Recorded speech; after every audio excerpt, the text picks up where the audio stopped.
Welcome back. We're here with Season 4 of the MyT Sports Podcast. I'm your host, Tomar Taylor, and I've been conversing with the mad podcaster. And quite frankly, he's very mad. We're going to try to find out why, so we'll take some questions from one of our live Twitter followers. Yes, ma'am. Please state your name and where you're from. Hi, my name is Felicia, and I'm from Hialeah, and I just don't understand why you so mad. Like, what are you so mad about? Yo, first of all, you can't be asking me no questions. You know what I'm saying? Yo, who the fuck is you? You know what I mean? Like, yeah, you can't be asking me no questions. Yeah, I'm gonna tell you why I'm mad. I'm gonna tell you why I'm mad. Like these hosts out there, they in these $1 million studios, they dropping hot takes. You know what I mean? They got tea, they got all that shit. You know what I'm saying? Like, I'm still living with my moms. I'm making podcasts. I ain't made no money yet. This is my 4th season, yo. This my 4th season, and I ain't made a dime yet. This dude dropped one take. He make wild shows. That Cold Pizza show, it was cool. It was I mean, I got more John Blaze in that. I mean, I got John Blaze takes, and they not even recognizing it. They not even recognizing it. And fuck is that, yo? Yo, who is you to be asking me any question? Yo, who is you? I got to talk. I got to tell how I feel. I got to talk about sports how I see it. This goes out to you. This goes out to you. And you. And you. This goes out to you. This goes out to you. This goes out to you. And you. And you.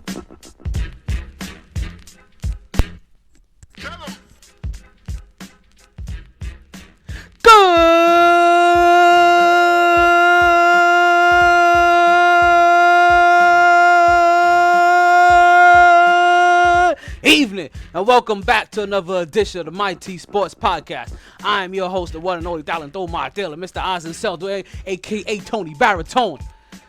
It is a blazing day down here in South Florida. It is May 29th. This is the last time we're going to talk in the month of May. It's about 90 degrees outside. How we going to do it, Big? I'm going to tell you how we going to do it. It's about to get hot because things are heating up in the NBA. So we're going to wrap up the semifinals. We're going to give you my NBA prediction. We ain't going to talk about Kawhi's greatness. Let me ask you a question. Is Golden State really better without Kevin Durant? And you know what? We just may sneak in the NBA awards the same way the NBA snuck in the All-NBA Team Awards. That and more coming up on the MyT Sports Podcast. But you know what I say? Here we go. Regardless of the time. Take that. And regardless of this hot-ass weather. Playoffs? Don't talk about playoffs. You kidding me? Playoffs? It's always a good time to talk some sports.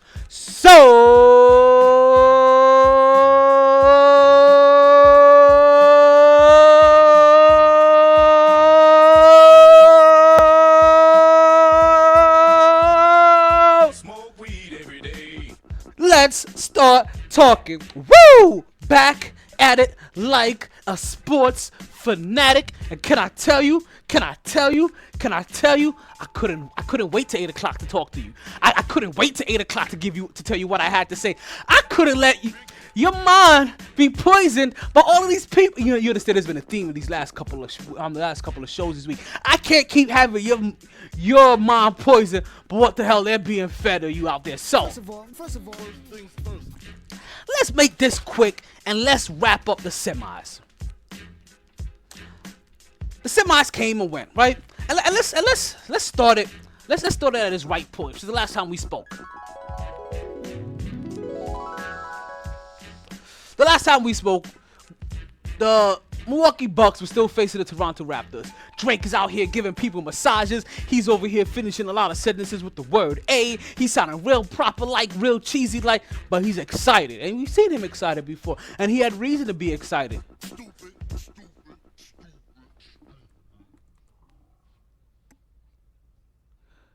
So, is this season 2? I wasn't even ready yet. So what? Do I just insert a hot take here or something? Okay, so here we go. LeBron. So what happens is that Milwaukee and Toronto's playing a close game. Series is tied 2-2, right? Milwaukee won the first 2 games, and now we've seen the next 2 games play out in Toronto. And Toronto did what they're supposed to do. Toronto took care of business. Now we're coming back and we're seeing Game 5 in Milwaukee. And Milwaukee's playing good. Toronto's playing good. Toronto happens to be playing a little bit better, but they're still playing good. Milwaukee has a lead for the most part of this game, or for a good portion of this game. But I don't want to talk about that portion of it. I want to talk about like the too sexy for TV portion, right? And I'm gonna tell you something, right? Part of me is kind of a cheapskate. I don't know if you guys know this, right? You guys probably don't. But part of me is kind of a cheapskate. Like, I'll find a way to save money any way I can save money. And a lot of that comes with trying to find a way to watch my sports. So, obviously, I don't have conventional cable like most people do. So, when the NBA plays their games, I watch it on TNT. I watch it on that little quad box. And I like the quad box. I'm going to tell you how I like the quad box. I like the quad. And the reason why I like the quad box is because it gets you the angle on each best player, right? Let's get you a camera focus right on the, and then it gives you two cameras from each side of the court, you know, just focus on action, all action, as much as they can. But more than anything, what you don't get is the commentary from the TNT crew, and that's probably the part I like about it the best, because what you probably happens to a lot of us is that when you get the commentator, then you have inactive watching, right? Where you're not actively engaged in your watching. Like, you're not really watching the game, but you're kind of listening to the game, you're listening to the flow of the game, and you're hearing for the oohs and the ahs and the reaction of a commentator. Well, when there's no commentators, you have no oohs and ahs. You have no reactions. Like, the biggest reaction you can get is when something really happens and you hear the change in the crowd.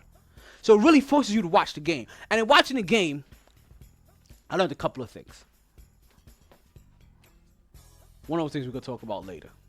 You know how I do. You can't give it all to you all at once. We ain't going to give you the whole 8 inches of it. Nah, sometimes you just got to take 6. And we'll give you the other 8 at the final lap.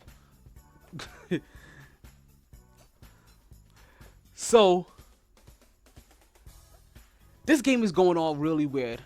Milwaukee has the ball. It's coming down to the final possessions of the game. Milwaukee's down by a possession, right? 2 points, I believe, this time. Sip, sip.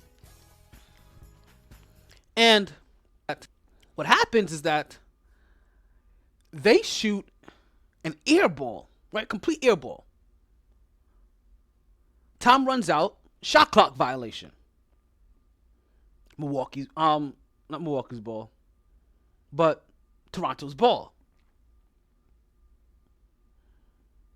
Or Toronto shoots an air ball, and it should be Milwaukee's ball. My apologies. Toronto has the ball. They shoot it. She shoot an air ball. Great defense by Milwaukee, right? Shoot the air ball. Toronto gets the ball back, but it's an air ball, right? But here's where the controversy comes in on how this game ends.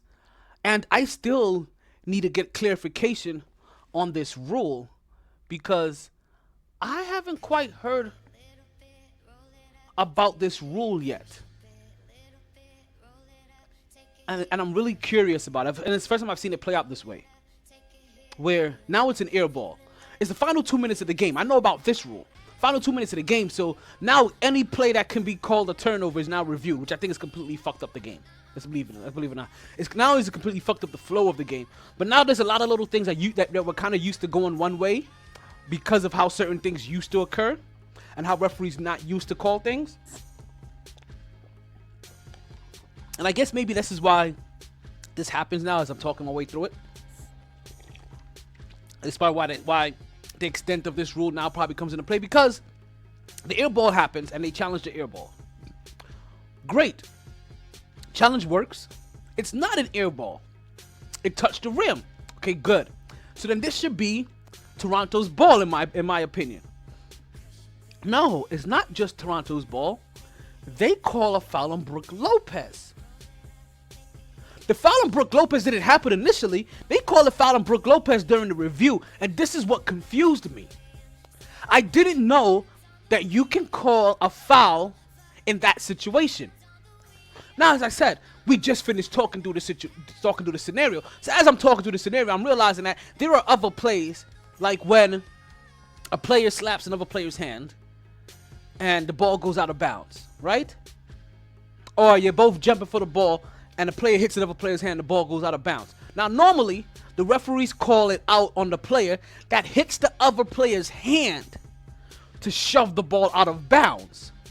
Because they know the reason why it went out of bounds is because, hey, this dude literally slapped my hand. So now they've been able to review that, to turn over that call. Like, okay, now they'd be like, okay, say, hey, I understand your hand was slapped. It's out on you. So I guess now to be able to correct that, to be like, hey, it's out on you, but your hand was slapped. So now we're gonna assess a loose ball foul. Because we're not just gonna benefit the guy that's doing the foul in because he forced you to knock the ball about. So maybe this is where that play is being played. But at this point in time, you stop play. So even if they're incorporating that particular source of the rule, right? Put your hands on the wheel. We're ready to take this doozy, right? Take this ride with me, right? Because we're about to say fuck that.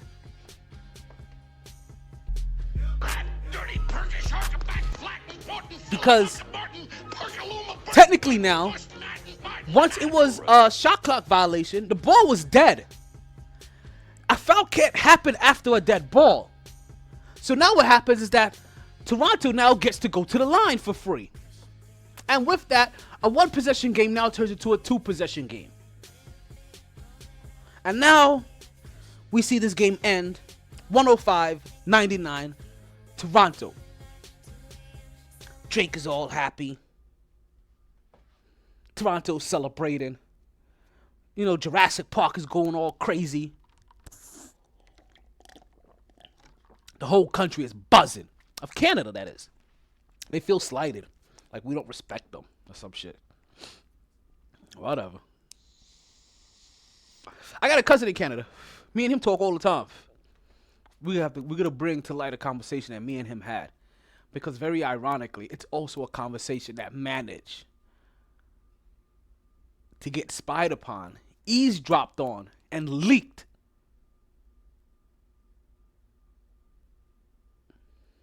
And with that leakage, they have taken a conversation that me and my cousin had and made it into national news. And we're going to talk about that a little bit later. But before we get there,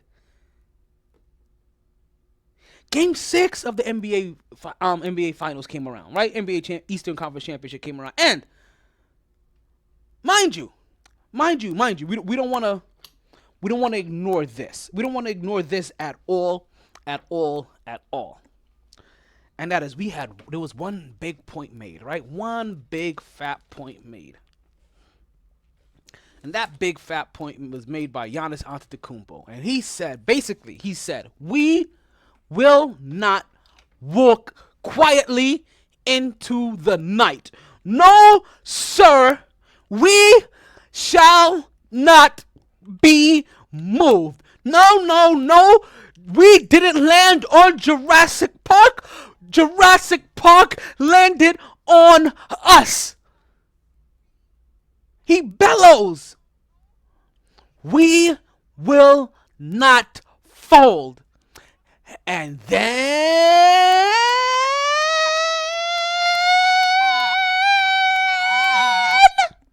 they folded. Yeah, sorry. I wish it was a little bit more climactic. Nope, they folded. 194, they folded. And listen, Giannis came out and said, yo, we're going to come out pissed. We're going to come out play. We're not going to fold. We're going to come out there like some. He didn't come out there and say basically what was said like in the Super Bowl. We're going to come out there like some angry dogs. He ain't go that far. But he made proclamation that they will not fold. And yet they did. And listen, they did what he said. Milwaukee came out pissed, while Toronto remained calm and skilled. And Milwaukee took the lead in this game, and they held the lead early. And Toronto remained calm and skilled. Until eventually, Milwaukee folded, and they lost the lead. And Toronto remained calm and skilled, almost as calm and skilled as a person that can't move because they are stuck from that gin and juice. You know that uncle at the barbecue that sits there with his red cup in the corner while everybody else having fun, smoking that cigarette with that funny smell. Always has to get away from everybody, but not just away from everybody, even away from the people that are smoking the regular looking cigarettes. He has to get away from everybody, but eventually he sits down and slumps in his little chair, sips on a cup.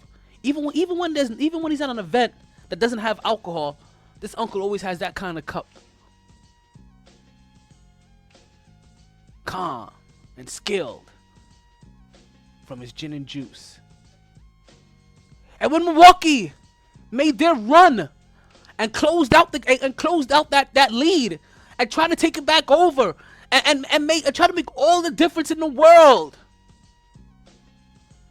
to win, Toronto remained calm and skilled. And not for nothing, they should have remained calm and skilled because their leader is calm and skilled.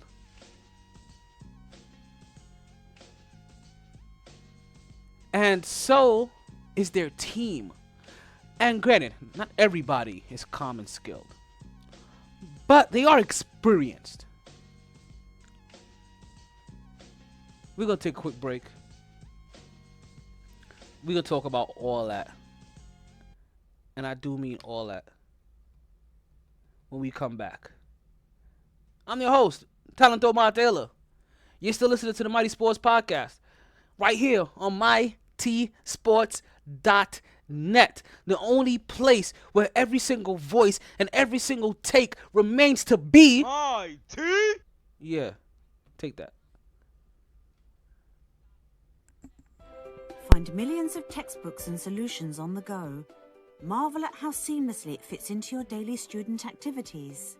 Walking through the quad, shopping for groceries, exercising, doing your laundry, dominating at the county fair, mashing down a black diamond, going for a sunset horseback ride, devouring Danielle Steele's latest page-turner, feeding the bears, catching flying babies, letting loose with the gang, intergalactic lightsaber battle, saving an adorable puppy from a burning building, or simply in the classroom.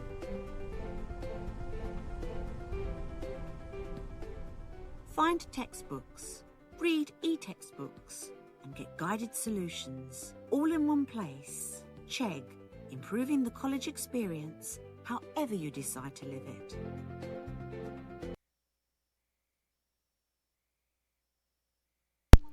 And we are back to the MyT Sports Podcast. I am still your host, the one and only Talento Martella. If you're still listening, that means you're still listening right here on the number one place to listen to the number one sports podcast.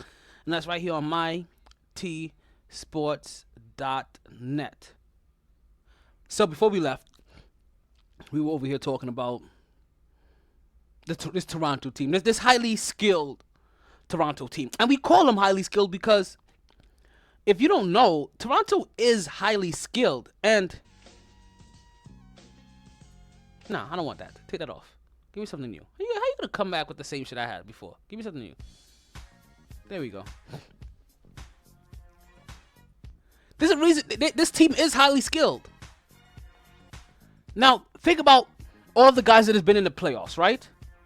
You have Kyle Lowry, who has been in the playoffs, who has been in multiple Eastern Conference championships. And we're talking about recently, within the last 5 years, multiple appearances, right? You have Serge Ibaka, another guy who's been in an NBA championship, multiple NBA playoff runs, and been in a conference championship, multiple. We're able to talk about throughout his career and within the last 5 years.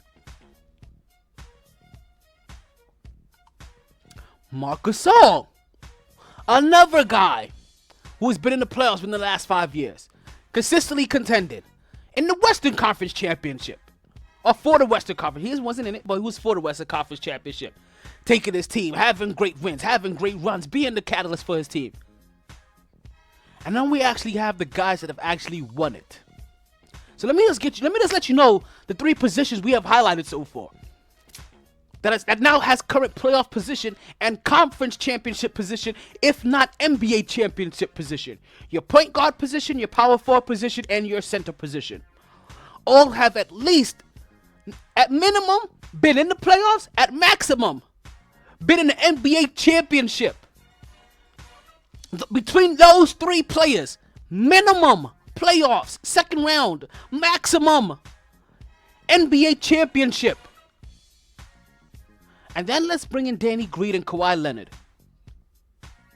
We're talking about two guys who have not only now been in an NBA playoffs, they not only been in a Western Conference Championship, not only been in an NBA playoffs, not only won an NBA playoffs, but also been an NBA Finals MVP.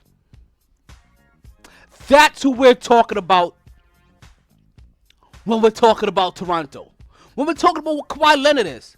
And then you add young guys like Siakam and Scat Van Pelt, or whatever his name is, Van Fleek. You know, got my shit on Van Fleek. So, listen. Not to take anything away from Giannis. So we're not taking a lot away from Giannis Antetokounmpo today. But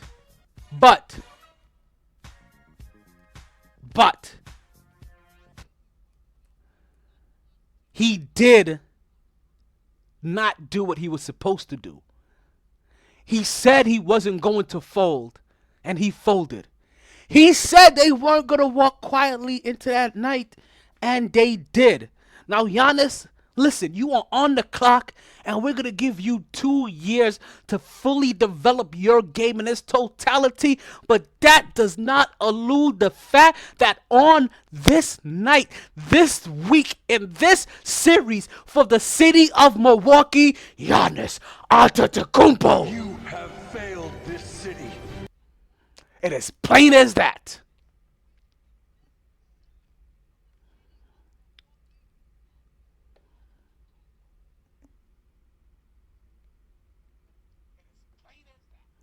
So, now, why are we going to give Giannis not a full pass, maybe like a weekend pass, a hall pass? You know, he can't skip school, but he's allowed to be seen in a hall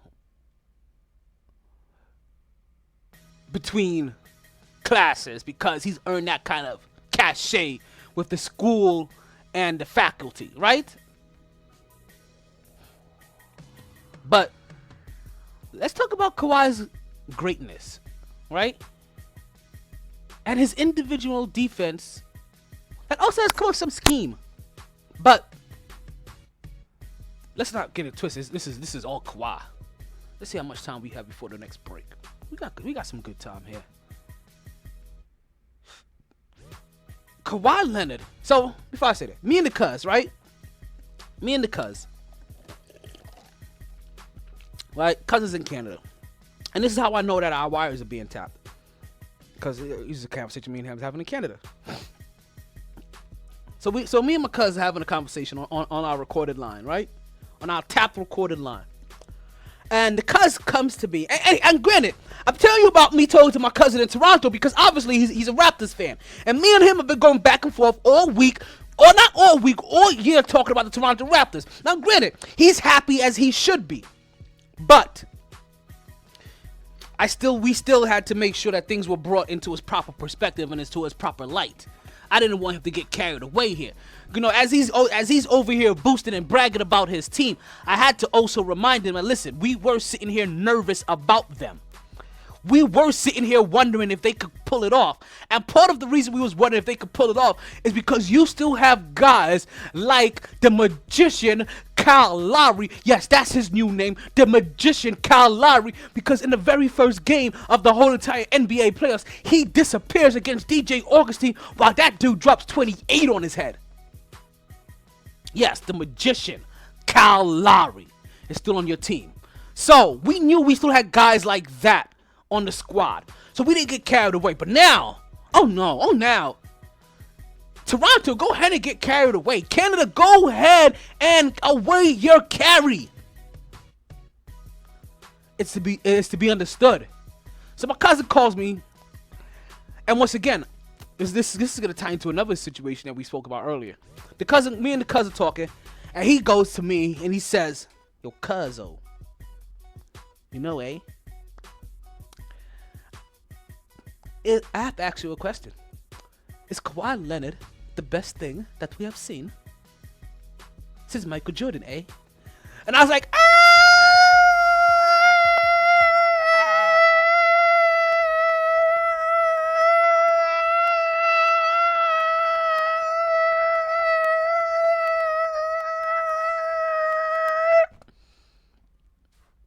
Danger zone. Pump your brakes, cuzzo. You may be reaching a little bit, but I think I understand what you're saying. I think you understand what he was trying to say. And I'm telling you, this is my response. Smoke weed every day. That, you know what, cuzzo? You may not be too far-fetched, and I'm going to tell you why. And I'll start by saying the only reason so far I'm not putting him in that Jordan category because Jordan is such a far reach. Jordan is the upper echelon of his category, right? So to say that somebody's the next Jordan is to really put him up there. It's to really hold him in high. But I understand what he was saying. Because I told you how I've been forced to watch these games, right? Without any commentators. Just watching the action. And because of TNT, a lot of times watching a camera focus just on Kawhi Leonard. And then the team around him. Excuse me, in a separate box. But just on Kawhi Leonard alone. And based off of that, I was watching Kawhi get the ball. Take 3, 4, 5 dribbles sometimes. Get to a spot. Bam. Pull up. Shoot. Over you. Bam. Take the ball. Get 3, 4, 5 dribbles. Put his back to you. Bam. Turn around. Shot. Money. Gets his shot. Gets the ball. And we're all talking about in that 3-point stance. Gets the ball. Takes 3, 4, 5 dribbles. Gets to the rim. Makes contact. Makes a shot. Draws a foul whatsoever. And I seen him rinse, wash, and repeat. Rinse, wash, and repeat. This over and over again. Just bludgeon teams to death. And they couldn't stop Kawhi Leonard as he had this ball one-on-one. And mind you, he's still doing all of the heavy lifting on the defensive end of the ball. So, when my cousin came and said to me, "Hey, cousin, is Kawhi Leonard the best thing that we have seen since Michael Jordan?" And I said to him, "Whoa, whoa, whoa, whoa! Pump your brakes, cousin. Maybe a little bit too far. But I understand what you're saying. Because while you, as a Canadian, may have gone all the way to the top of the mountain, hopped on a ladder, jumped into your spaceship, and flew to the moon to get this comparison. I understand what you're saying. And what I'm trying to say is that I was watching these games wondering if Kawhi Leonard has been the next best thing that we've seen since Kobe. And then the dots started to connect. Because if Kawhi Leonard is the next best thing that I'm thinking since Kobe, and Kobe's the next best thing that we know for a fact now. Because when Kobe was doing it, we were like, it's kind of, we don't know for sure. So we know now for a fact because now we can admit it. He's past the twilight of his career. Now we've seen the downside. He's already retired. We can now give him that. It's hard to give Kawhi that because he still has to go up in his career. He isn't coming down. Once Kawhi starts to come down, if he has put the necessary rings and championships or body of work to do so, then we'll be able to very easily say, yes, he's in that Jordan branch. But I'm telling you now, he is in that Jordan tree of players. And that Jordan tree of players is Kobe Bryant. And I'm telling you, indirectly, if you're going to say that somebody is the next Kobe, then you're very indirectly saying they are the next person that you've seen since Michael. And listen, it's in the skill set that we just said. Gets the ball, 3-4 dribble, gets to his shot. Gets his shot off, gets his post-up shot off, takes the ball to the rim, but also, so you guys don't mistake this, but also plays great defense. See, that's the caveat.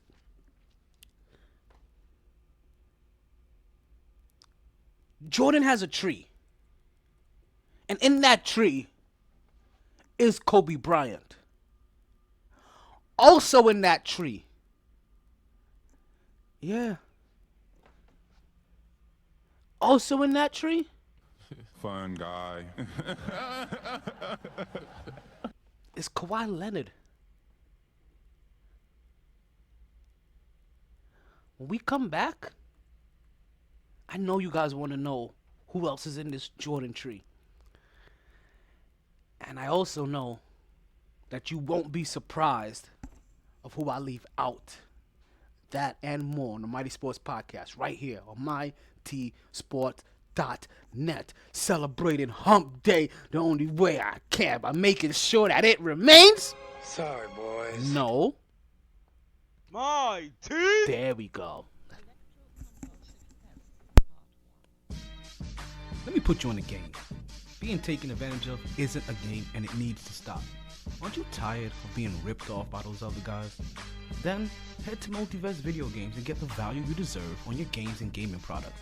Your games cost money, and you shouldn't feel like you're just giving them away. So why continuously buy a membership for prices and deals that you should be getting anyway? Multiverse Games not only has fair pricing and great trading deals, Multiverse has a wide variety of games, not just all your popular next-gen titles, but also all your favorite old-school titles and systems, starting as early as Atari and Nintendo to as current as PlayStation 3 and Xbox 360, and yes, that does include PlayStations, GameCubes, and Xboxes in between. Even family owned and operated for over 10 years, just off the intersection of 183rd and 7th Avenue in the Nurses Registry Plaza. That's conveniently located at 830 Northwest 183rd Street, Miami Gardens, Florida 33169. Believe it or not, just 5 minutes from Sun Life Stadium, $7.90 the ticket, and oh no, let's not forget Tootsie's Adult Entertainment Center. Multiverse Games, where you save more so you can play more.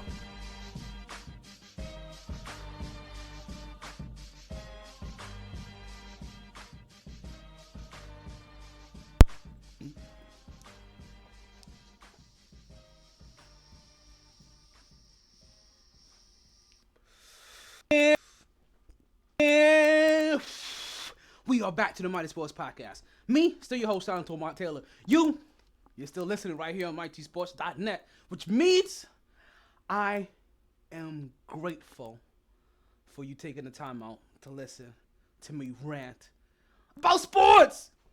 That's what we do here.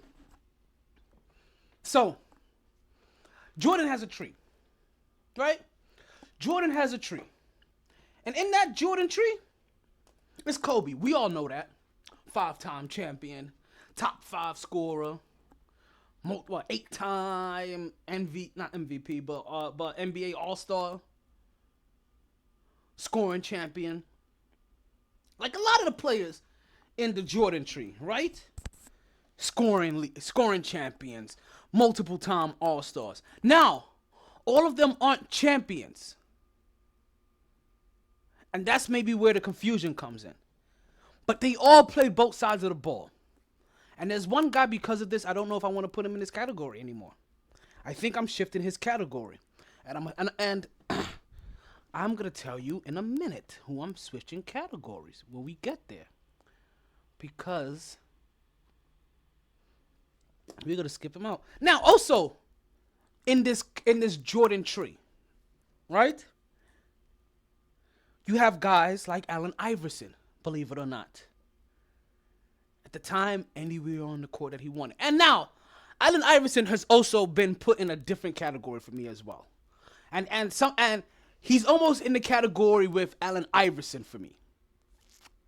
And I'll tell you the Allen Iverson category. because there are really only maybe 2, 3, 5 people in that category. It could be a lot, and you'll see why.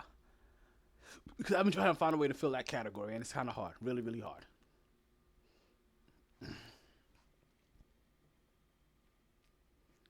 Allen Iverson's in that category, of that Jordan category.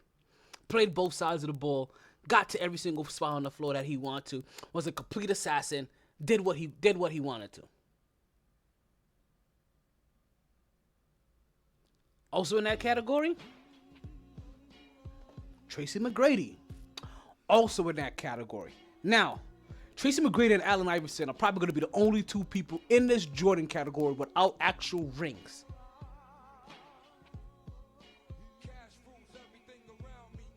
Now, this category, believe it or not, may also be the Dr. J category, but I'm not quite sure. I haven't seen enough. I don't remember seeing enough of Dr. J's early work to be able to put him in there. But this category may while this may be Jordan's category, the godfather of this category may be Dr. J. So, mind you, I don't know how Dr. J game looked like quite yet in its full totality, but I believe Dr. J would have been in this category. So we put him here as the godfather of the category. Like Michael Jordan may be all the leaves, but Dr. J is the root, as we're talking about all the branches. You know who else is in this category? And you guys don't realize it? And mind you, Allen Iverson doesn't get looked in this category a lot of times because of his size. Which because of his size, if we're going to put him in a separate category, we'll talk about his category.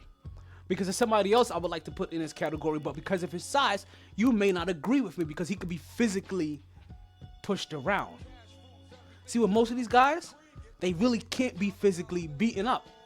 Now, Kevin Durant may be one of the few, maybe the few outliers because he can't be physically beaten up, but because of his height, at 7 foot, it makes him even more uniquely skilled. But look at Kevin Durant, both sides of the ball, offense, defense, protects the rim, guards his man. You know, can get to anywhere he wants to on this scoring from the triple threat position in the NBA. Is what it's called. That is Kevin Durant for you.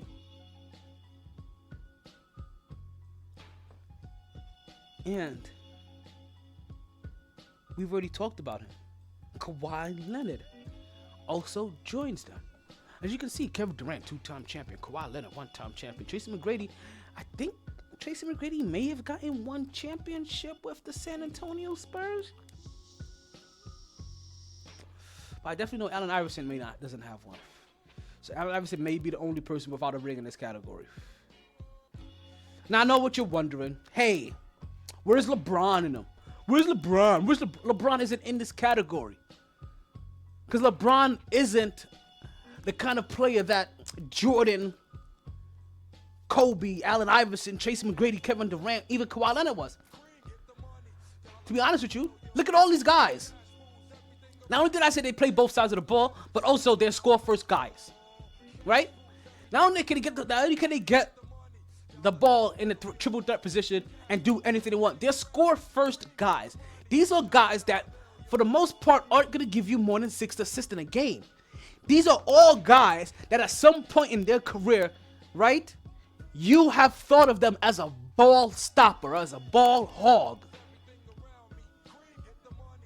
But you've also thought about them as the guy that you want the ball with at the end of the game. The guy that you want the ball with to take the last shot of the game. The guy that you want to close out games for you. There's a whole lot of things in this category that LeBron James isn't.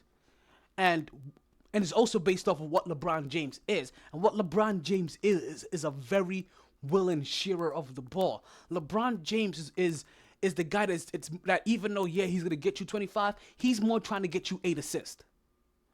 These guys could give you 2 shits about assisting the ball. They want to score buckets and prove that they can at any point in time. And when they get too overwhelmed and they give you the ball, you need to know what the fuck to do with it. See?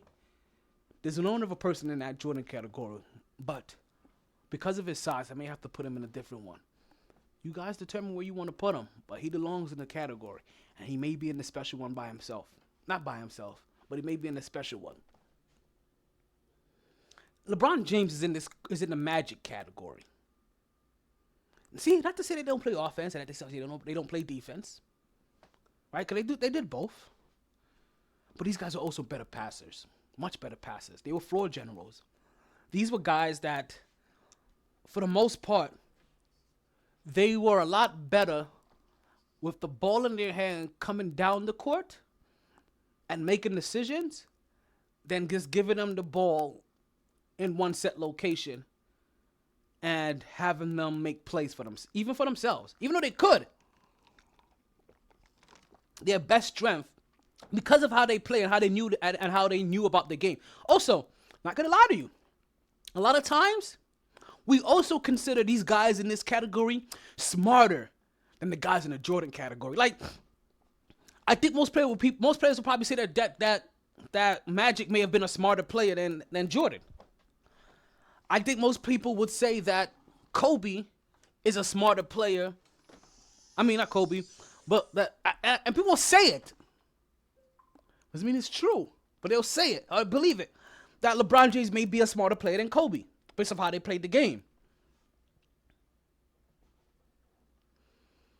In this category, it's also a very special category. You don't have a lot of players in this category either. And you see the kind of people in this category, right? From the highs and the lows. See, the thing about Jordan's category, right, is that it's kind of hard to put the guy there that's high and low, because when he's high and low, you just kind of call him streaky. And he doesn't always play the defense side of the ball. But when they do, they're kind of what? Klay Thompson? I mean, not Klay Thompson. They're J.R. Smith. They're Jamal Crawford. Lou Williams. When they're playing both sides of the ball. The ones that do that when they was playing offense and defense. And, like, you understand? Like, but you call these guys streaky. The guys that did it on the lower levels. But see, in this category of Magic, you can really see the guys on the lower levels that are tangible to their game. See, and that's the difference. See, scorers, once they can't score. See, you have to understand. This Jordan category, they're strictly scorers. This Magic category is a category of playmakers. Not to say that they can't score, but these guys are playmakers. They make plays for your team. They make your team better, even when they are not having great scoring nights at times, because of how they share this ball. Like I said, there's somebody that kind of could belong in this category too, but like I said, because of his size, you won't allow him to, so we just may have to put him in his own separate category.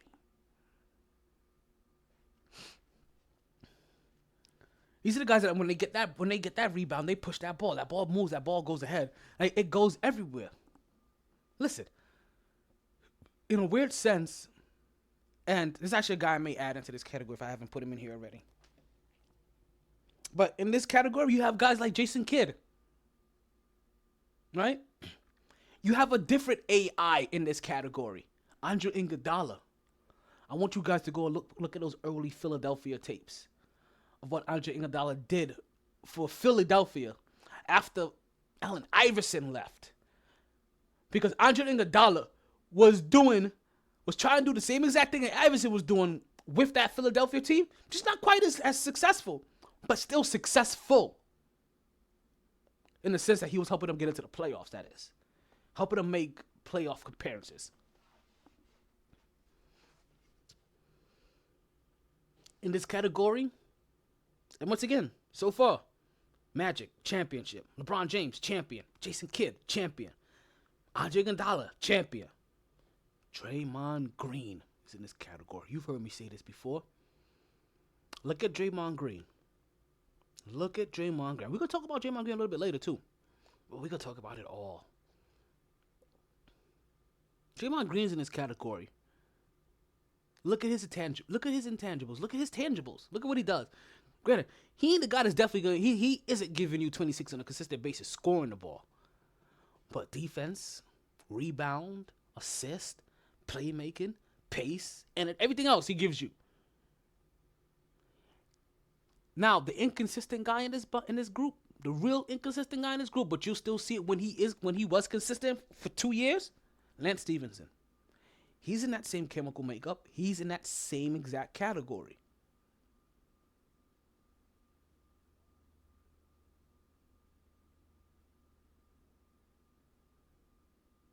Lance Stevenson. Now, the other guy I'm going to add to this category. And it's really weird. I'm trying to figure out where I want to put him. And I want to say, with no rings, maybe it's CP3. See, CP3's size is one of those guys that makes it hard for him to really be categorized. Because if CP3 is 6'7", then that's what I start figuring out. Now you start asking the question, is he more LeBron or is he more Jordan? And this is where you come to the fact that I think he's more LeBron than Jordan. And there goes your thing. He's more Magic than Jordan. So he gets in this category. And this is where you have to put it in. These guys at their regular height that you could judge them, these smaller guys. If they were 6'5", 6'6", 6'7", 6'8", 6'9", anywhere between 6'5" and 6'9", then you're judging them completely differently. Once you get to 6'10", you gotta judge differently. Once you're under 6'4", you kind of get judged differently.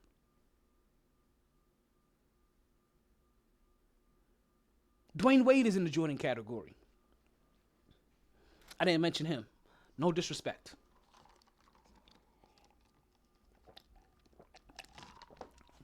No disrespect whatsoever to Dwayne Wade. Or Miami in this sense. I wasn't paying attention there. Now, I know some of you youngins may be wondering, hey, what about James Harden? What about what about Jimmy Beard? Huh? What about Jimmy the Beard? Well, you know what? I'll tell you about Jimmy the Beard when we come back. We'll take another quick break. Talk about that one. They didn't join this team to win championships or become famous. They joined because there is important work to be done, and only some able to do it. They are brighter, better educated, led, and equipped than any team in history. They are doctors, lawyers, engineers, technologists, and combat troops, all prepared for whatever comes their way. You'll find them where the lights don't flash, and the only contract they sign is with themselves and their country. One day, they may be asked what they did to make a difference in this world. And they can respond, I became a soldier.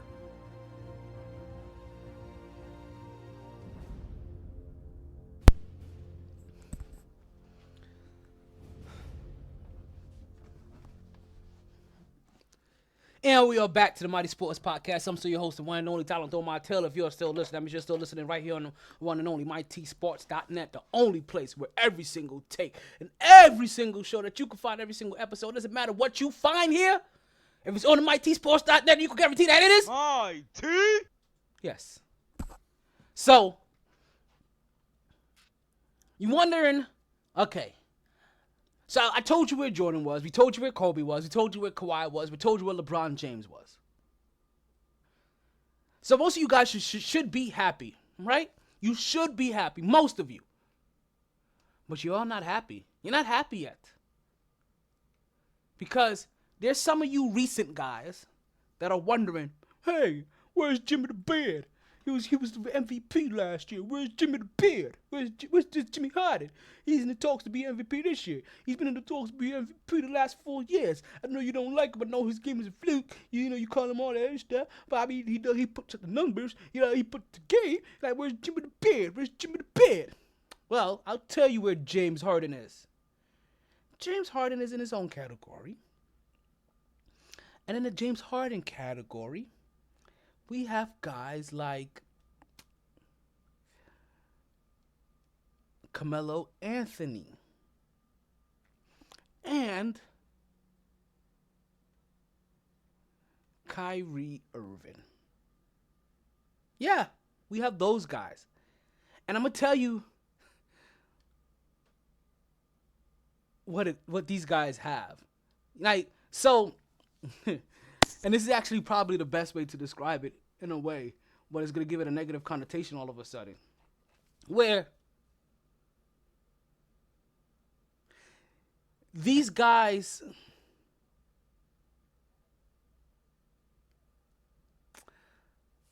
they have all the offensive skills, but none of the defensive skills. Let's start there.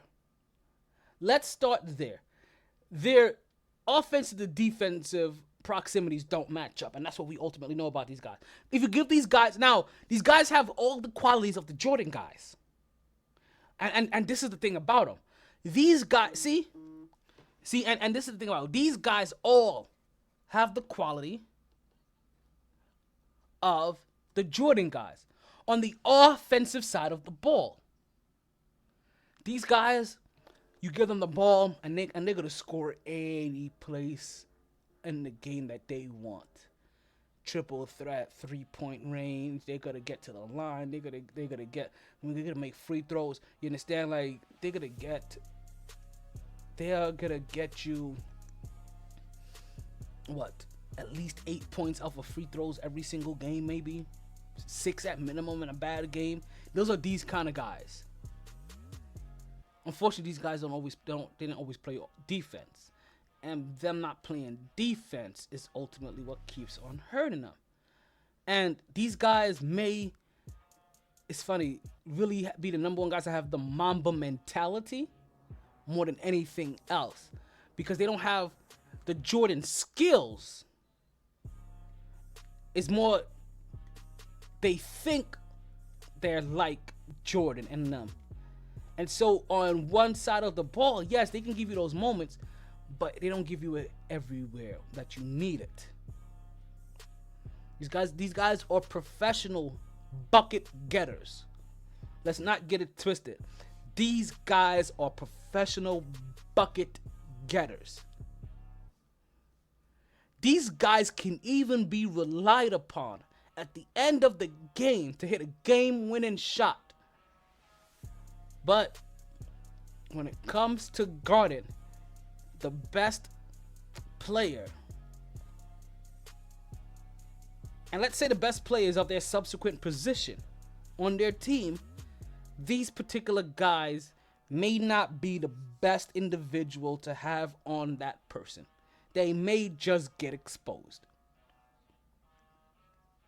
LeBron, Curry,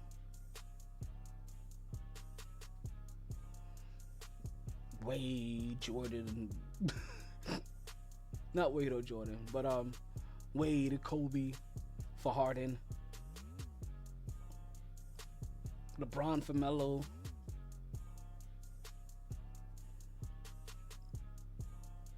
CP3, and even Steph Curry for Kyrie Irving. And I know you're wondering at this point in time, like, whoa, I've heard you say a lot of stuff. I don't see a lot of people in there. You don't see Russell Westbrook in here now. I don't know where to put him yet. I don't know where to put him yet. This triple-double monster, he's his own kind of guy. He's his own different monster, own different reckless machine. But he doesn't get put in these categories that, as much as I may love him, I guess that matter, I guess. Like, he's in a category of Oscar Robertson. I don't know where to put Oscar Robertson in either, because I've never seen Oscar Robertson play. I just know that he's in the Oscar Robertson category.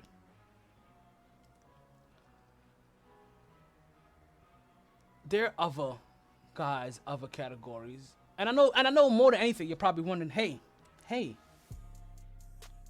where is Steph Curry? Well, Steph Curry's been the one guy I've been trying to figure out. And I thought about putting Steph Curry in the same category I put Allen Iverson in, but then I thought Iverson kind of was in the same category as Jordan. So that still kind of left Steph Curry in his own little category. And I kind of wondered, who the hell is in this category, Steph Curry? And I thought, was maybe Wilt Chamberlain or Kareem Abdul-Jabbar in this category with Steph Curry. I know you're wondering, like, whoa, how can those guys be in this category with Steph Curry? I was like, maybe is Shaq in this category with these guys? And like, wait, was Shaq? How is Steph Curry being put in the same category of all of these great centers? And the reason is that because all these guys I consider game breakers. Game breakers and game changers. Like, their presence forced cataclysmic shifts in the NBA game. Game breakers. Once again, didn't see enough of Kareem Abdul-Jabbar. But I know he was, 7'6" with a sky hook and nobody can block. Forced you to have to do whatever you needed to do. Kept on trying to match up with just him.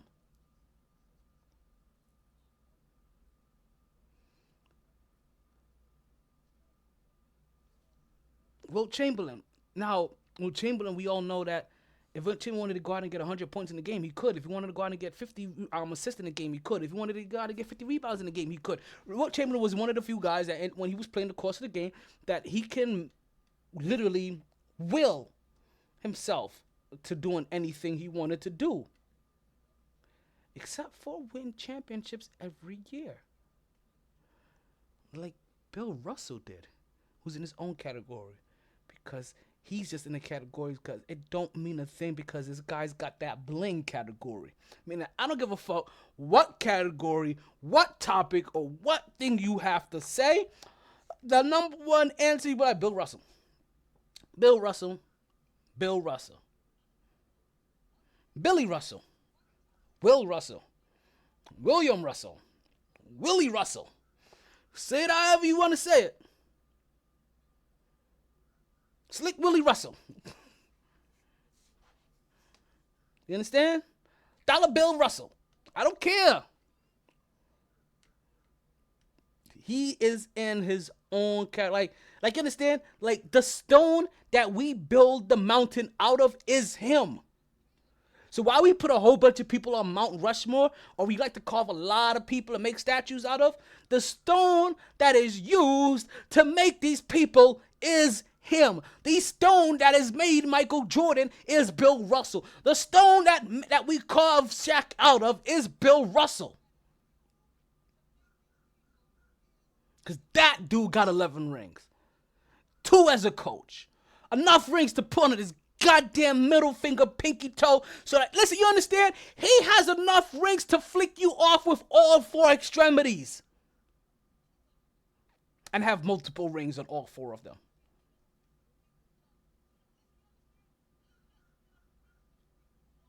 I'm just saying. That's Bill. That's just Bill for you. He could put 3 rings on each extremity.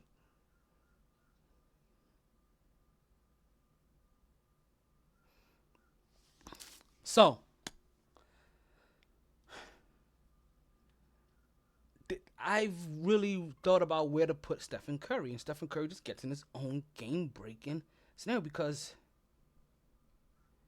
for what he does on the court, you really can't explain for. And listen, that kind of goes right into to what's going on with Golden State right now. Because while all this noise is going on, right, about, oh, who is the MVP, and is Kawhi the next Jordan, and is Giannis going to develop his shot, which I told you, we give you 2 years, Giannis. Is Giannis going to develop his shot? And if all these big things are going to happen, very quietly, Golden State swept Portland. Very quietly, Damian Lillard. You have failed this city. Playoffs? Don't talk about it. Playoffs? You kidding me? Playoffs? Yeah. Very quietly, Golden State is resting. Very quietly, Golden State won 5 straight games without Kevin Durant, and now the whole basketball world, a guy in Kevin Durant, what we just told you, is in the Jordan category. That's the reason why Kevin Durant will be better than LeBron. Look at the category he's in.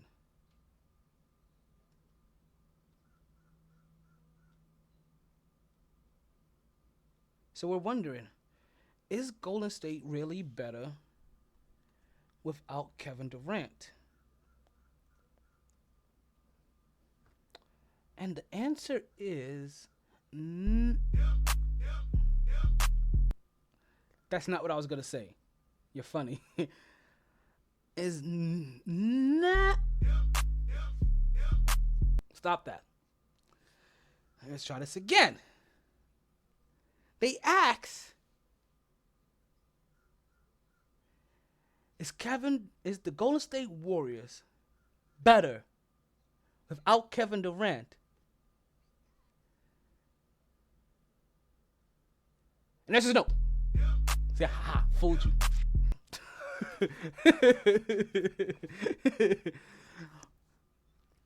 The answer is really not really.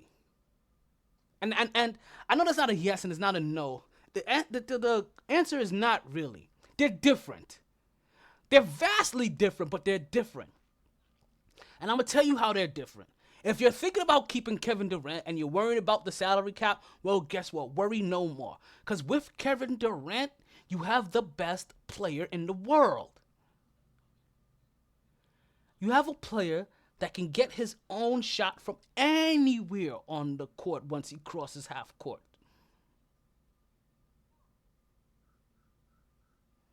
Triple threat, 3-point, mid-range, post, you name it. Deep range, contested.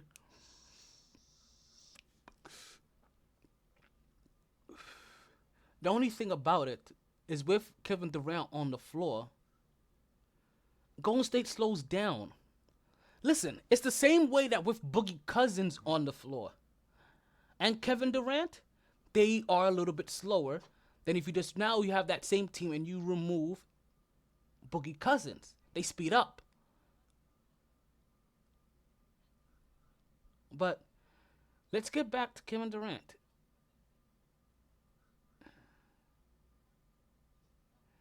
What also happens is that they really make everybody on the team expendable. Because you have a player that can get his own shot. You have a player that can do everything he wants. You have a player that can do whatever he likes. But the game slows. And when the game slows, I believe that this is when Golden State becomes a little bit more beatable. But this team with Kevin Durant is not beatable because even though the game does slow with him on the court and he can get a shot or whatever, when things really break down, they can still revert to their old pace of play. And their old pace of play without Kevin Durant is what really helps push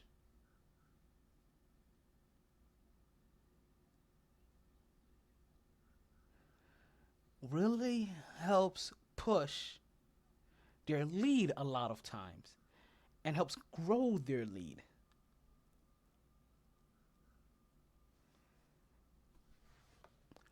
And then what happens now once they have that lead, then you have the Kevin Durant, which we're going to give a different name to at some point in time. But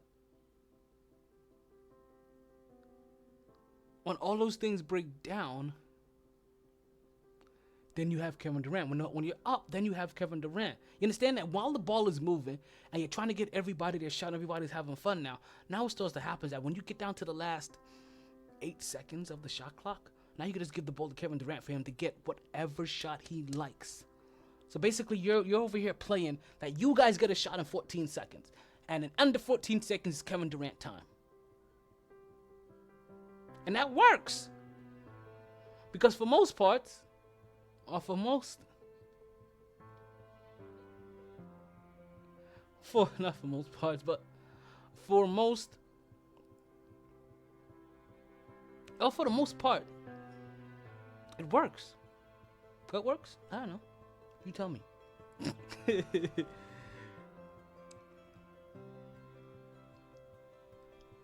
But it does. For the most part, that works for them. Because it also helps them keep their pace of play up. For the most part. Well, now without Kevin Durant, you don't have that luxury in the last 10 seconds of the clock. So you may always want to get a fast shot, period, because you're always just trying to get the best shot. Right? And that usually comes very early in the shot clock versus later in the shot clock once the defense gets to settle. Because when the defense gets to settle, then you're screwed because you could be matched up against. But not when you have Kevin Durant. See, without Kevin Durant, everybody matters. Everybody matters. And everybody eats. And Stephen Curry is the engine that drives that machine. And Draymond Green is the battering ram that shoves that rod right down your throat, right down your gates, breaking down your walls and making you scream, "Oh my God, bloody murder." The ball moves, the pace quickens, and they become hard to beat. See, and let me back something up for you guys, right? Because people really put this in a very bad misconception, right? People really put this in a really bad light. Is that they say that Kevin Durant joined Golden State and it ruined basketball, right? As if Golden State was this super team. No, they aren't. Let me ask you this, right? When they were playing against Cleveland, that first year, you know what we end up finding out? Stephen Curry is better than LeBron James. That's really what we found out. I know you think I'm crazy, but once again, you look at Stephen Curry because of his size and he could be bullied and pushed around. And you can't bully or push around LeBron James. But that doesn't mean that his skill set is up there with Stephen Curry's. He can't shoot like Curry. He can't dribble like Curry. He can't penetrate like Curry. He can't make. You understand? Like Stephen Curry gets to the lane just as easy as LeBron James does, and he's half his size. So let's make something real clear, right? People say that Kevin Durant went to Golden State and he fucked up that team. No. Let me tell you what Kevin Durant was. He was the ringer. Golden State shouldn't have matched up with Cleveland. If we put it side by side, star for star, let me ask you this: you have Stephen Curry, right? He's the only superstar on that team. He's the only blockbuster guy. He's the only guy on that team that can get his own shot, create his own play, that can score from any port on that court. Only Stephen Curry. Klay Thompson could barely fucking dribble. Draymond Green, we told you he can't do that himself. And who did they have before? Matt Barnes. So you tell me, after Steph Curry, who's the next best player when I say, hey, the team, you have to pick from Steph Curry, Klay Thompson, Draymond Green, Matt Barnes, and LeBron James, Kyrie Irving, and Kevin Love. Because I'm pretty sure the answer today is almost the same the answer that it was 4 or 5 years ago.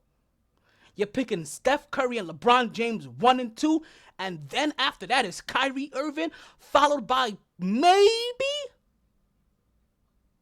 Klay Thompson if you don't put Kevin Love ahead of him. And that's because, listen, Kevin Love can still put up a double-double and still bang threes. So in that series, let's not get it twisted. And let's not act like that when it came to the ranking of players, that Golden State Warriors came up on the short end of the stick until they got the ringer. Because let me ask you, if you can honestly say that, okay, let's we're gonna try to put this a couple different ways now, right? We gave it to you flat out. Now let's go blow for blow, keep for keep. Stephen Curry, right? Who matches up with him on Cleveland? That would have been Kyrie Irving, right? If you want to say that. Then now you take Cleveland and you say, okay, who matches up with LeBron James then?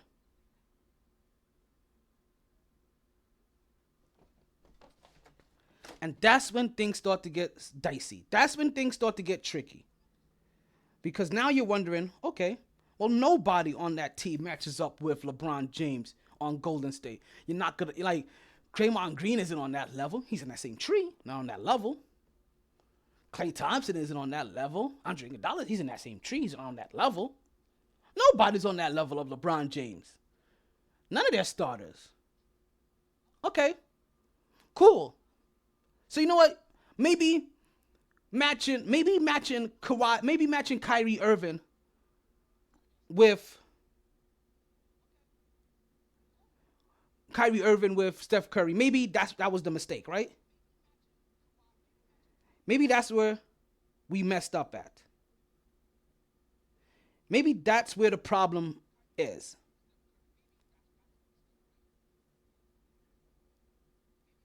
So now we wonder, okay, let's flip it. Because obviously we had things out of order. Obviously we had things out of place. Obviously we just did that initial matchup bad, right? We shouldn't be putting Kyrie Irving and matching him with Stephen Curry, because even though they match up on the court together, but they don't play the same role. Like, Stephen Curry is the best player for his team and the catalyst for his team and why everything goes.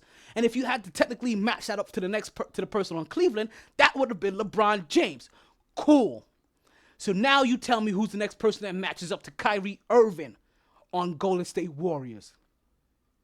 And you're not gonna say it's Kevin. You're not gonna say it's Klay Thompson. You're not gonna say it's Draymond Green. You're not gonna say it's You're not gonna say it's Andre Iguodala. You're not gonna say it's Sean Livingston. You're not gonna say it's anybody.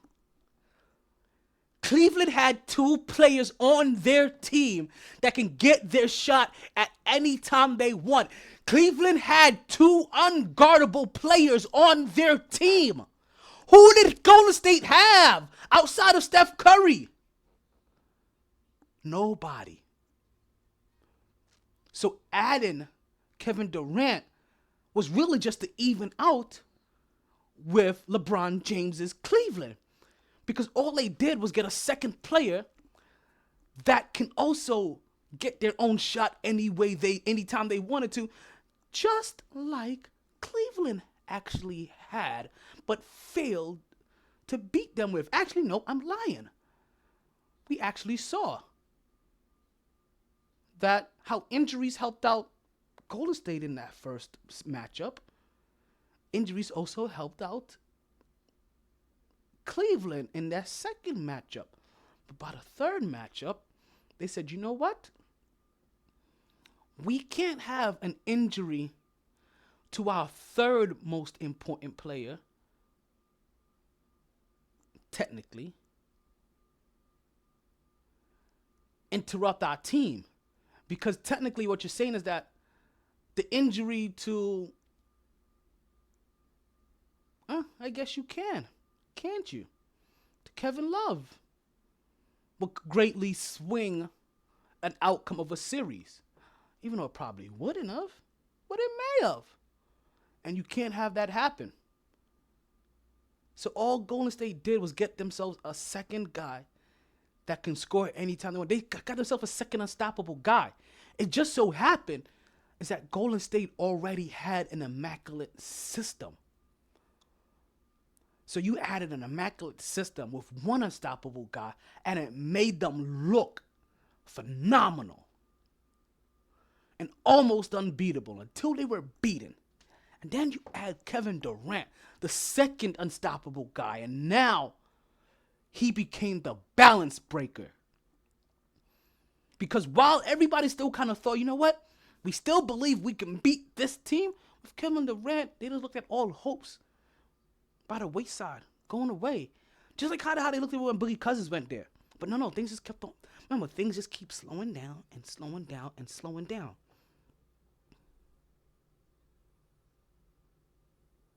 Now, granted, they brought in Kevin Love.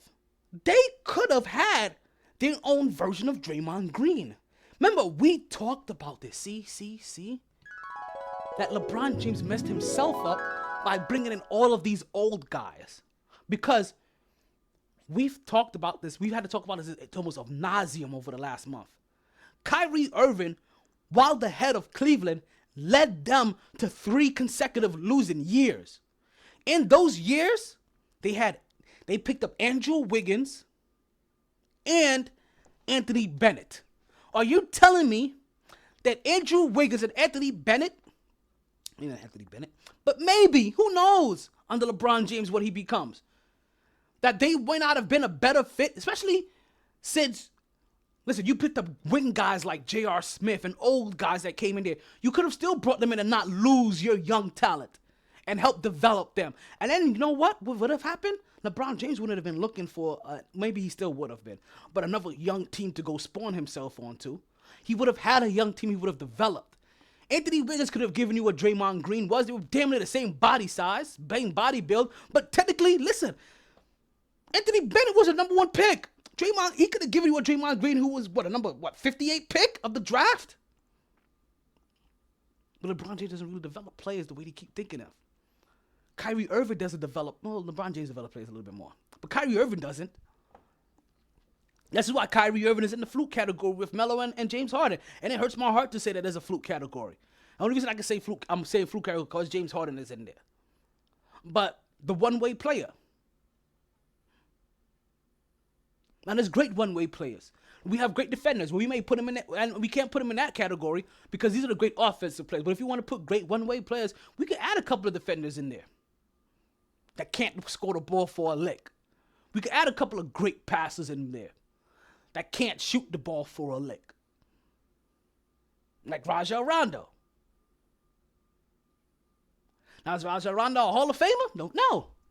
But at least every guy I mentioned in here is going to be a Hall of Famer. I don't care what you think about it. Kawhi Leonard. I mean, listen. Either a Hall of Famer or they're going to be a Hall of Famer. Jordan, Kobe, Allen Iverson, Tracy McGrady, Kevin Durant, Kawhi Leonard. Magic, LeBron James, Jason Kidd, Allen Iverson, Draymond Green, and Lance Stevenson won't be Hall of Famers, obviously. But Harden, Melo, and Kyrie Irving. Kyrie Irving, he may not be a Hall of Famer either. James Harden, yeah, they're going to look back at this and they're going to put him into the Hall of Fame. The people that are going to be voting for the Hall of Fame are going to remember this era of James Harden a little bit differently, and they're going to put him into the Hall of Fame. They ain't going to remember him as the guy that almost ruined basketball because of his gimmicky style of play. No, they're going to put the almost ruined basketball gimmick on Golden State. I said this is similar to what that Bill Russell Celtics did, the Michael Jordan Lakers did, the Kobe Lakers did. I mean, the Michael Jordan Bulls did, the Kobe Lakers did. I mean, you tell me, Boston, Miami, LeBron James. And listen, and Stephen Curry that made history. The only team since that Bill Russell team to make it to 5 straight NBA championships. Now, I know LeBron James has made it to 8, but LeBron James is a bandwagoner that jumps from team to team to try to put himself in the best positions ever. Stephen Curry, all he's ever done was keep on improving his game to grow his current team and grow his team around him till eventually he got to the point where he won a championship with his team and then got great players to come to him. Dwayne Wade stayed there, built up his team, built up the players around him, and then eventually won a championship and then got a great player to come join him. Dwayne Wade is to Steph Curry is to what Kevin Durant is to LeBron James. Don't get it twisted. LeBron James isn't great. He just knows how to follow greatness.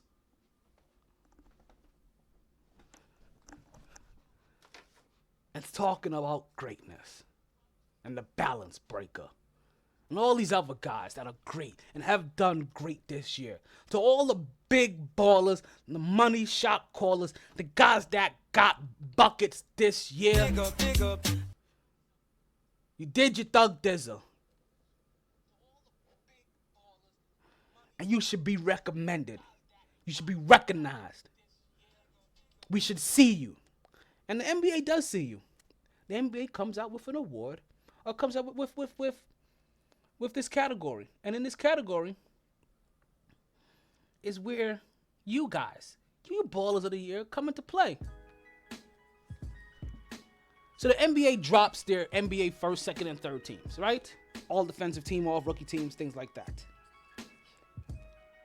And I'm going to sit here and tell you.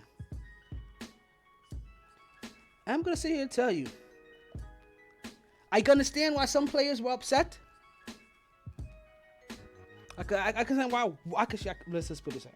I can understand why one player was upset.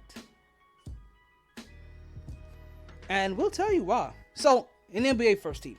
And I'm going to tell you right now, we have some differences. We have a lot of differences. So, I'll tell you mine. NBA came with their first team. My all NBA first team. I have Stephen Curry on there.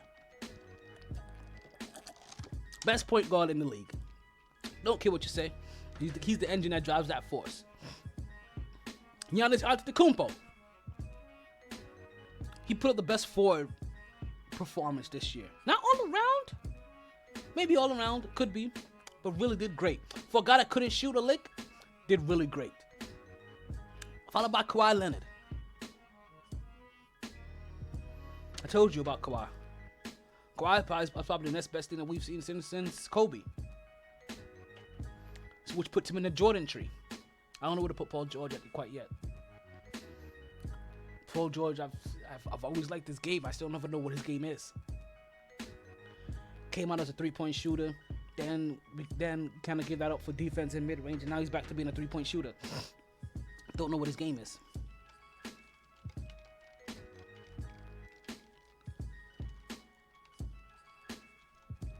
But and then we got the Joker as the best big man.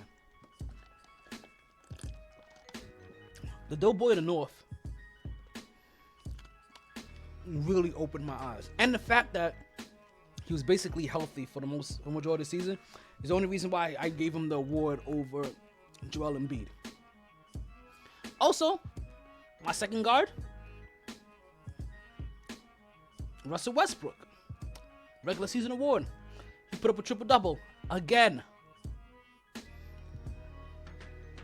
I don't see any other guard in this league that may have any better season than putting up a triple-double.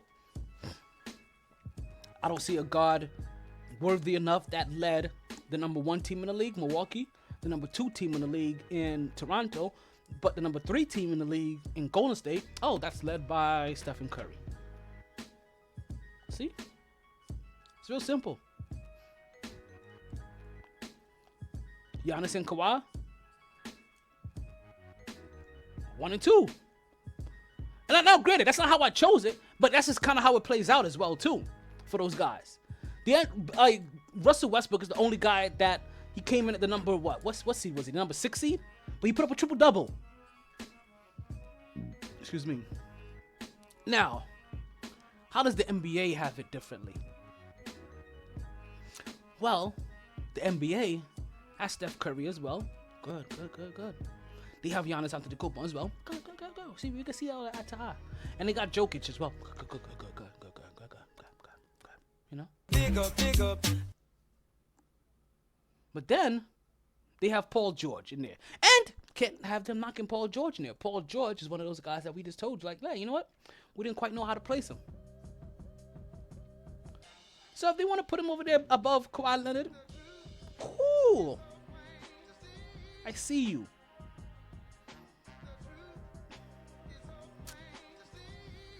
Next, we have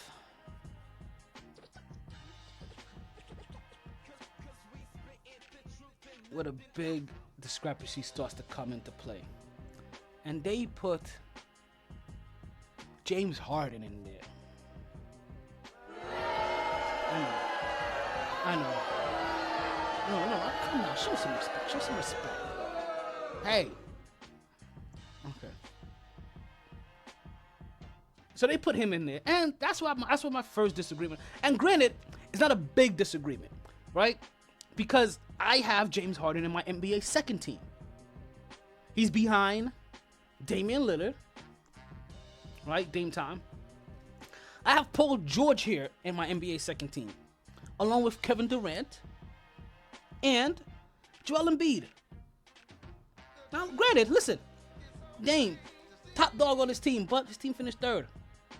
But also, you can say if his team finished third, that's only behind Houston and Golden State, behind Toronto and Milwaukee, which means that he is right up there with which bringing his team in a record to get that top slot of point guards. James Harden, whatever. That's my pick. Should be on second team. Paul George, the sidekick to Russ. I got you. Kevin Durant, the sidekick Steph. We got you. Embiid, we got you. Kind of led your team, didn't quite lead your team. This is why Harden and Embiid is in that same second category. Now, the NBA. See, some things that mix around here. NBA has Damian Lillard as well in the NBA All-NBA second team. They also have Joel Embiid, All-NBA second team. And they also have Kevin Durant as All-NBA second team. Now, they have Kawhi Leonard and the second team versus Paul George. Cool. That's where we flip-flop right there. But then here goes another big jump. They put Kyrie Irving in the NBA second team. Big up. No. There we go. That wasn't funny. That wasn't funny at all.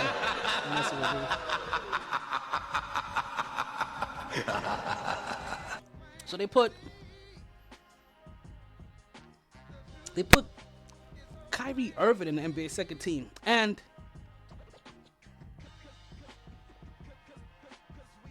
the number one, and you know what? We'll talk about this in a second, right?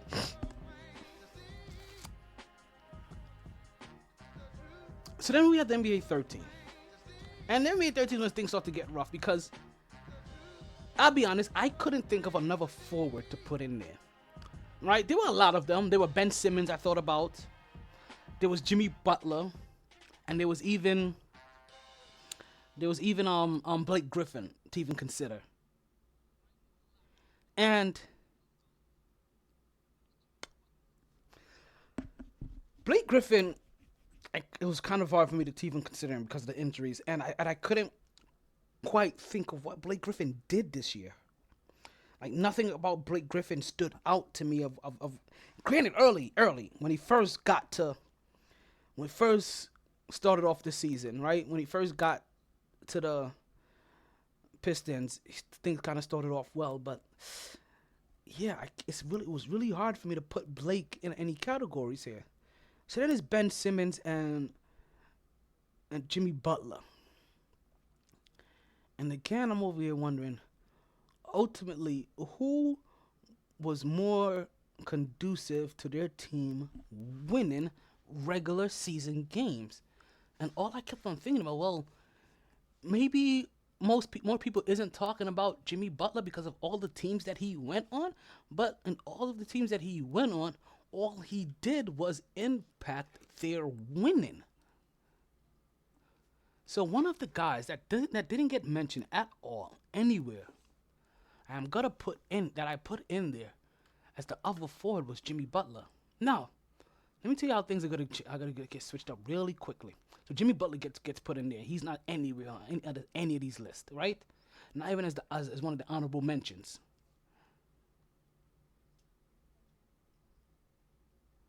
LeBron James I have there. And LeBron James is there. NBA as well. NBA 13. At center, I got Rudy Gobert. Rudy Gobert is there. Now, I also have Kemba Walker on the NBA 13. And Kemba Walker is there. Now, the All-NBA team has, or the NBA has Russell Westbrook down here, where I have him as number 1. Granted, basically, they have Harden number 1, and I have Harden in the number 2 category. And I don't have Kyrie Irving on my list at all. And they have him as number 2. I don't have Blake Griffin on my list at all. And they have him as number 3. See, my 2 players that replace Kyrie Irving and Blake Griffin is Jimmy Butler and Klay Thompson. See, the big stink has been over Kemba. And I'm over here wondering why Kemba led his team. Granted, Kemba's team didn't make the playoffs. Right? But and that may be the number 1 theme here. But then you ask, well, why is Detroit there? And I can't remember if Detroit made it into the first round and then got swept. So maybe that's the theme here. Right, but the actual NBA, Stephen Curry playoffs, Harden playoffs, Paul George playoffs, Giannis playoffs, Jokic playoffs, Embiid playoffs, Leonard, Durant, Irvin, Dame, Westbrook playoffs. Kemba Walker ain't in the playoffs. I'm sorry. Charlotte didn't make it there. So, if you wanted to,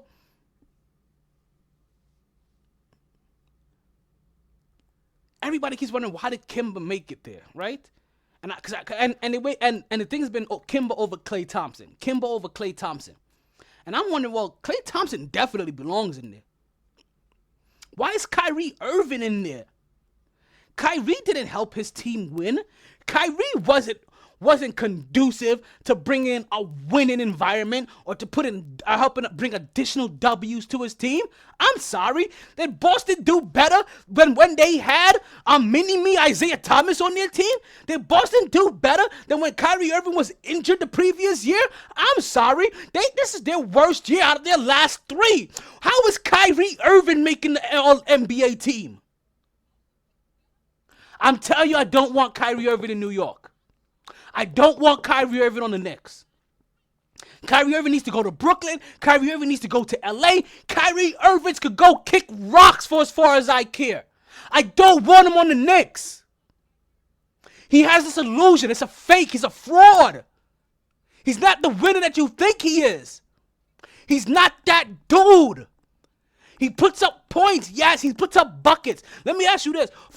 And granted, listen, I may be the biggest Carmelo Anthony sympathizer out there. And maybe this is how it sounded to me when I sounded to everybody when everybody kept on trying to tell me, when I kept on trying to tell everybody, yo, Carmelo Anthony, yo, you want him on your team. Yo, Carmelo Anthony's good. And I'm like, and people come like, no, you don't. I'm like, Kyrie Irving, no, you don't. But at least Carmelo Anthony brought his team to a winning environment. Carmelo Anthony used to help his team win. When Carmelo Anthony was drafted, he helped bring his team to the playoffs that same very year. LeBron James didn't. Carmelo Anthony made it to a Western Conference championship as the man on his team. Kyrie Irving still hasn't made it to the Eastern Conference Championship as the man on his team. Kyrie Irving qualified for 3 straight number 1 picks as the man on his team. Kyrie Irving made a team in Boston that we all thought was going to be a championship contender team and lost in the second round. This guy made the All-NBA team over Klay Thompson, a guy that put up 50 in a quarter.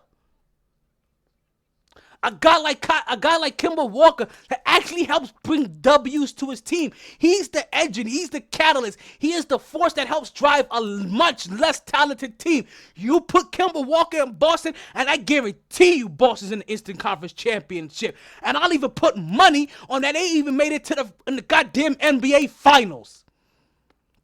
Kyrie freaking Irving. He's a bum, I tell you. But he made it. He's not my choice, but he made it. Now, there's other players that also made other NBA honors this past weekend. And listen, put in a whole big stink about this. Let's bring this a little bit full circle. You may be wondering, hey, you know what? Why does it even matter? Why do you even care? Why does anybody even care that any of these players are making NBA first, second, or third team? Well,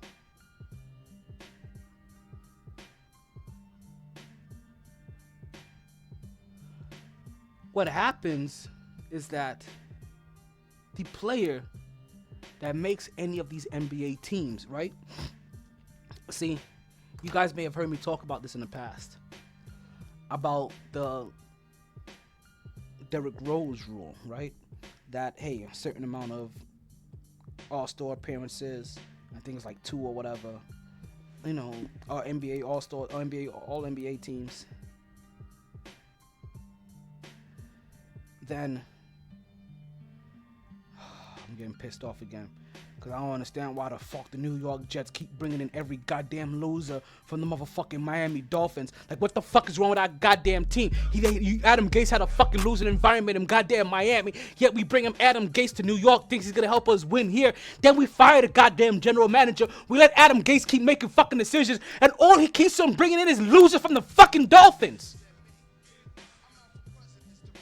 Dirty Perky Shark, back flat and Barton, Philip Bunker Barton, Perkaluma Burton, Durton, Boston, Latin, Martin, and Attenborough.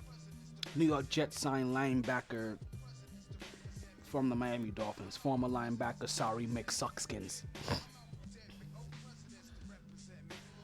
So there's other awards, right? So the whole meaning behind this, because now what starts to happen, right? All right, you have the, let me back up. You have the Derrick Rose rule, right? Derrick Rose rule says that if you get 2, you have to qualify to be able to get like the Supermax contract, right, in your rookie contract, and you have to make 2 All-Star appearances. Now, the one thing that does negate that is making an MVP, winning MVP in that first contract, then that access to all NBA teams. You know, the Derrick Rose rule. Well, that Derrick Rose rule has now been extended past the rookie contract to what's now considered the Kevin Durant rule, right? Where teams are now trying to find ways to help players qualify to make more money to keep them there longer once they're in this portion of their contract. And this is where a lot of these guys fall into. Well, one of the guys that this does affect is Klay Thompson, because Klay Thompson does not make it on there, but Kemba Walker does. And by the fact that Kemba Walker does, Kemba Walker now gets to qualify for that Supermax. And maybe they didn't want Jimmy Butler to qualify for that money. Maybe they thought his antics and the way that he carried himself, throughout those 3 teams this year, but I thought he was more detrimental to his team winning games than Blake Griffin was. Way more than Kyrie Irving was. And remind me again, didn't they both get knocked out in the second round anyway? Jimmy Butler in Philly, Kyrie Irving in Boston?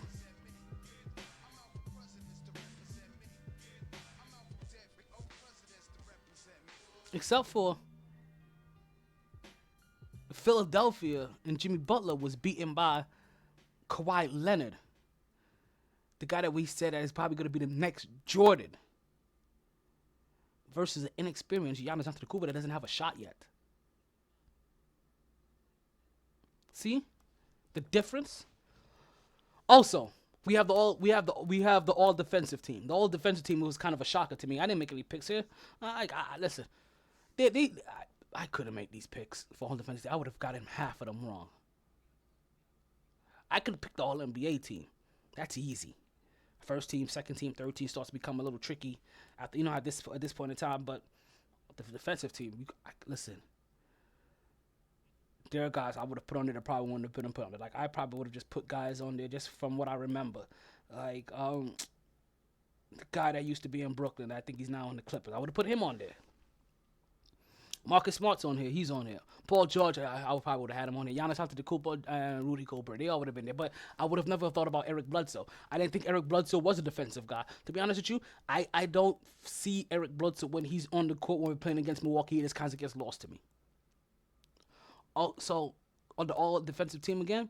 We have Eric Bledsoe from Milwaukee. We have Marcus Smart from Boston. We have Paul George from Oklahoma City. Giannis Antetokounmpo from Milwaukee as well, and Rudy Gobert. And see, and I think Eric Bledsoe's defense is basically is being helped a lot by whatever Milwaukee is scheming up, because I've never heard about him being in any of these defensive categories before like this.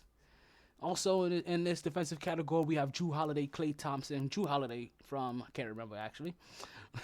Klay Thompson from Golden State, Kawhi Leonard from Toronto. We have Draymond Green from Golden State, and we also have Joel Embiid from Philly. And this is the part that gets tricky to me. I didn't also realize, I thought if he made it the defensive team, that he still would have qualified for that Supermax. Nope. It's only for the offensive side of the ball, or the all-NBA team, I guess you could say. And then we also get the rookies. We have the rookies. And in the Rook Major Look, you have Trae Young, Luka Doncic, Trae Young out of Atlanta, Luka Doncic out of Dallas. We get the center DeAndre Ayton out of Phoenix. We get the forward Jaren Jackson out of Memphis, and also the other forward Marvin Bagley, out of Sacramento. Now, once again, the All-NBA team, that kind of would have been All-NBA rookie team. That's kind of hard to see in all of them. But I guess it's not hard if you just have to go by position. If you have to go by position, you just kind of just throw them in there. Like Luka Doncic and Trae Young, they were just kind of the two guys that kind of just stood out. We all know that DeAndre Ayton was putting up decent numbers, as well as Jaren Jackson. Also Marvin Bagley. We all knew about that. Now what you may not realize is that these guys, these five guys, very ironically, in all of their different positions, we're having basically a point guard, a shooting guard, if you want to call Luka Doncic a shooting guard, two forwards and a center. These were the first 5 picks of the NBA draft. Yeah. Look at that. You got a nugget. You got a nice little nugget. They are who we thought they were. Basically, if you want to crown them, then crown their ass. Well, I'm not crowning them just they are yet. Who we thought they were. And we let them off the hook. What hook? What hook? So, they all made it. But the significance is that the last time that all 5 of the NBA draft picks, top 5 draft picks, made the All-NBA team was the year that we had, you ready for this? Hakeem Olajuwon, Sam Bowie, Sam Perkins, Charles Barkley, and Michael Jordan. Yep, that was the last time the top 5 picks made it to the All-NBA team. That is like 32 years ago, B.